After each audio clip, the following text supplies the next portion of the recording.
Yes, what I have here again is another Alfa Romeo, but this one is another special vehicle because this is the Alfa Romeo Giulia Veloce. Yes, this is the middle trim. And again, I'd like to thank everyone here at Alfa Romeo Philippines and Petromax Cars for making this lend-out review possible. Even though I just have it like this for a few days, I enjoyed every single moment I had with this car because you all know me by now, I love Italian cars, especially with this brand. Now, with the previous Giulia that I've driven, like with that of the base Sprint model, even though there's more base models than the Sprint, but that's what we got here in the Philippines.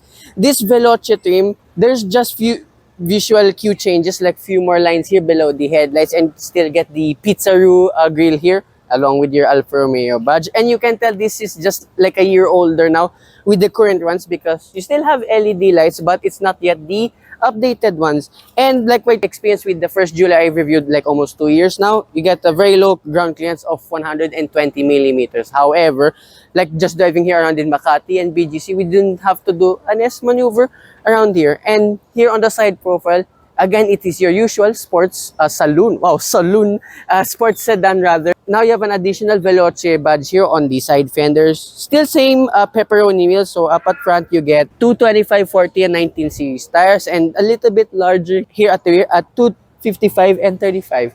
Now, this being the middle trim. So last time we borrowed the same 2-liter turbocharged 4-cylinder engine with 200 horsepower. But this now being the Veloce trim, this one's much more powerful. So this one now produces 280 horsepower and 400 Newton meters of torque, and mated still to an 8-speed ZF automatic transmission. So with more powers, of course, the acceleration time is much faster. This time from 0 to 100, you can do it at 5.7 seconds compared to the 6.6 of the base model itself. And remember, this particular Giulia Veloce is a special one too, literally, because I knew it the day I got this vehicle. This is a Nero edition package. So if you go back to the side profile, you can see a lot more black bits now than usual. And go back here at the rear of this Giulia sedan, exactly the same throughout the lineup. So there's no indication that this is the Veloce apart from the side profile. And this particular unit, since this being the Nero edition, so this one's all blacked out. And you notice there's no Q4 badges, so that means this is a rear-wheel drive vehicle. And pop the hood up, well, sorry, the trunk rather, you still have the same amount of space at 480 liters. Literally all of our camera equipment and junk fit here with ease. No spare tire for this for obvious reasons. And this being the Nero edition, you get dual black tip exhaust pipes on either side along with a diffuser. And once again, we appear here in this interior of this Alfa Romeo Giulia Veloce model. Well, it's exactly the same like the one I driven 2 years ago, and everything here now is black. But I don't mind it whatsoever since this is a very special car. Anyways, door cards, pretty much the same. A lot of leather stuff, plastic just here in the bottom. And this being the middle trim, this is equipped with a 14-speaker Harman Kardon sound system. For obvious reasons, we cannot play this on camera, but the bass and quality, superb. Steering wheel, your usual Alfa Romeo. And 2, you get magnesium paddle shifters. Same set of buttons, but you have an addition now of adaptive driver assistant systems. Yes, because I said in the Sprint mistakenly that it had ADAS, but you only can get it from the Veloce all the way up to the Quadrifoglio itself. And here on the side of the dashboard, you get your light controls, auto start stop, parking sensor, an extra compartment here. And you can tell this is the 2024 model. You get still an analog tachometer and speedometer with a multi-LED display right in the middle. I'll gonna miss that if I encounter the newer ones. Infotainment system, exactly the same too. And being updated, this is now touchscreen, thank goodness. And a lot of information and stuff that you can do. And 2, you get wired Apple CarPlay and Android Auto. They work like a treat of this whatsoever. However, like that of the older stereo that I've driven, you got a very wee reverse camera, but you have dynamic guidelines and at least 360-degree sensors all around. And more physical stuff here for your climate controls. Again, thank goodness, since everything now is buried here in the infotainment system. So you get your usual knobs, buttons, the lot, only one blank button. Cubby space, 2 cup holders, 1 type A USB port, and a very lovely 12-volt socket. Then here in the center console, you get the Italian flag just below the gear lever, electronic parking brake, your drive modes here. So we have the usual DNA, dynamic, normal, and anima, aka eco mode, which I always ignore in every Alfa Romeo. And you get a swivel wheel, which again functions. So you can do it like this, like clicking left to right, or just rolling it for that. And it's nice to have this. In case you don't want to reach the infotainment system, you can just play with this instead. But hey, at least there's a dual purpose.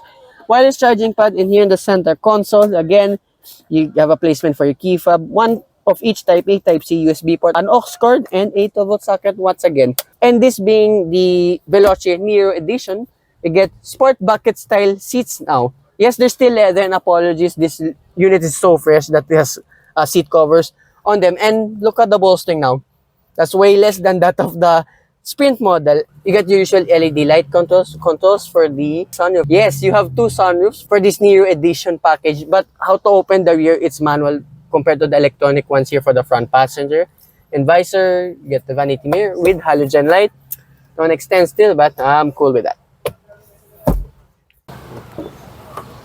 And here at the rear of this Giulia Veloce, in the door card, pretty much the same like the ones in front. For once, you get privacy glass here for the rear occupants, and space here just as good as before. Knee, feet room, and if you wanna bend is okay too. Now, having this double sunroof setup, yeah, the rear occupant headroom is kind of hampered now. So literally 5'7" is the maximum here. Thanks to my set of friends who were able to ride. That's the maximum height that you can fit in this rear. So you're 5'8". Oh, sorry, 5'8". Okay. Here in the middle, you get your usual two air conditioning vents, one type A USB port, net storages just be covered with these seat covers, and central armrest with two cup holders and flimsy grips on them.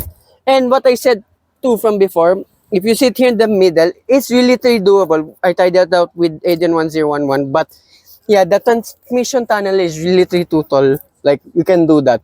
I'm okay here, but for taller people and with longer legs, yeah, it might be a bit of an issue for some.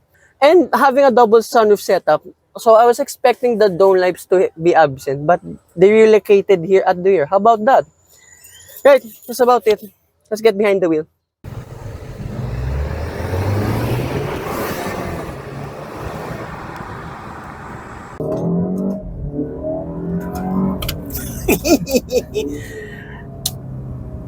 I thought the Sprint was good, but this dynamic just takes it to a, well, sorry, Veloce takes it to a whole new level.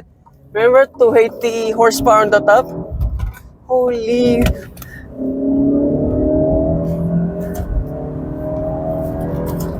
Holy moly!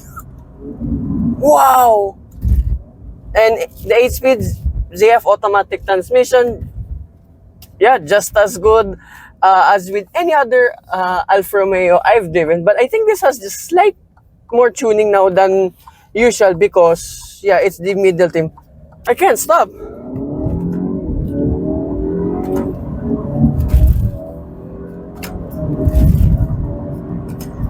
Holy and brakes, it's brake by wire and it's still strong. Yeah, even though the bite of this is little bit weird than usual. Apologies for the camera angle, yeah, because the G-force of this is insane.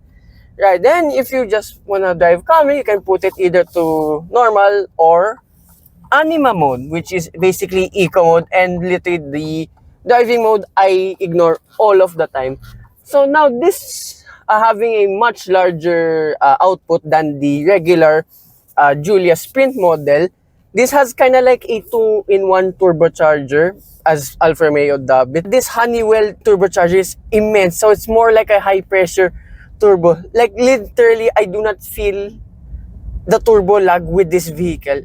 And here, anima mode, of course, being florid it, then it's a bit delay. So there's more lag now than usual. I think it's more of both throttle and turbo lag delay in order, of course, to save all of the fuel. And speaking of fuel, so expect these numbers to be a little bit worse than that of the Sprint model, and you'd be right.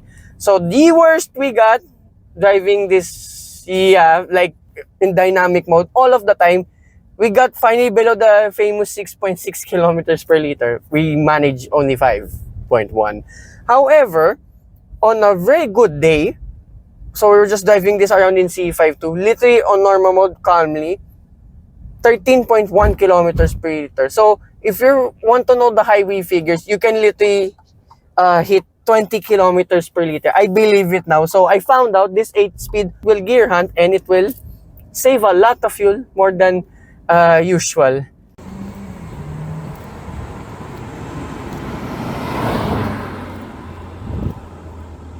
Like with every other Alfa Romeo, the driving dynamics of this is insane. And of course, being with Alfa Romeo steering wheel, oh my god, it's one of the sharpest I've ever experienced. And Alfa Romeo have nailed this vehicle. I understand now why this was the pick of the range of the entire lineup, because of course we have the crazy Giulia Quadrifoglio with the V6 twin turbo engine, fellow Italian car that just passed by. And yeah, this is the best of both worlds. Like if you just want to drive this sensibly like a normal sedan, or if you're in Europe, a sports saloon, yeah, this literally takes the cake. And as you saw earlier, the U-turn of this, that's a issue too, like with most Alfa Romeos, well, actually all the Italians. If you have a very fast and direct steering feel, even though this is like an EPS setup, the turning circle of this is really, really wide. So here's a 4-lane of somewhere around here in Green Hills. Then later I have to occupy the entire 4 lanes just to execute a 3-point turn. Yeah.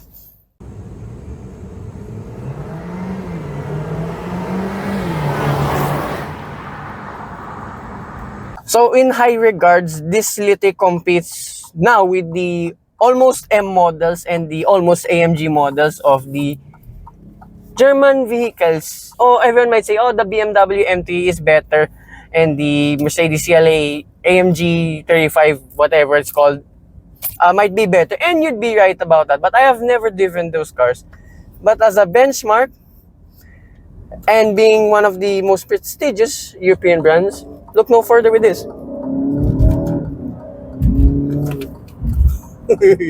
I can't stop.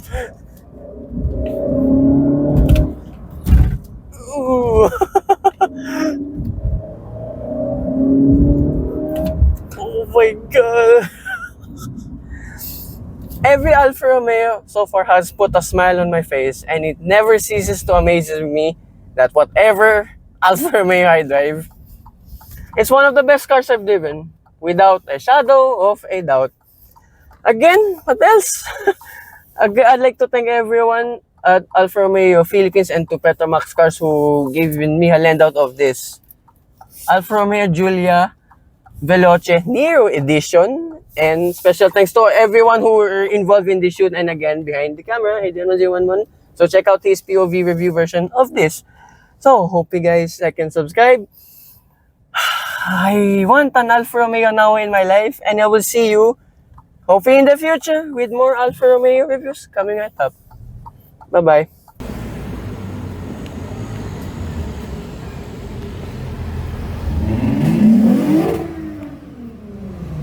Ay! Si Joanna, si Joanna yan.